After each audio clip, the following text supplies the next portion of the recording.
tentar pra ver se você pode vencer. Não é fácil não seguir esse mundão, mas Deus tá aqui sim pra dar forças pra gente seguir. Com fé andar pra vitória a gente alcançar. Pode sim, pode sim, pode sim, pode sim, pode sim, pode sim.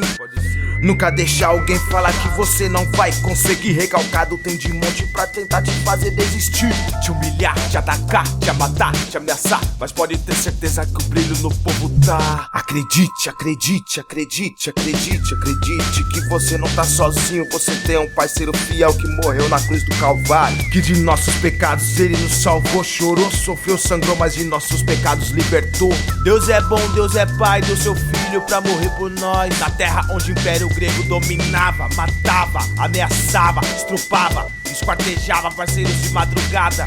Terra de guerra, terra de dores, terra de escravidão. Então temos que reagir, temos que reagir, temos que lutar, correr, lutar pra família melhorar. A casa da mamãe que todo filho quer dar.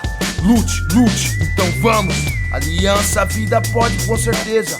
A vida pode ter certeza que não é fácil pra ninguém, pra ninguém, pra ninguém, pra ninguém. A dor no coração queima, queima. Principalmente pra nós que é preto, que é índio, que é favelado do gueto, oprimido.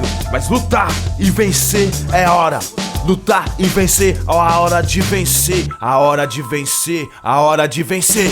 Tem que ter fé pra gente seguir, porque amanhã um novo sol vai tá aqui. E se não tiver, pode ter Deus com fé, porque Ele tá onde você orar.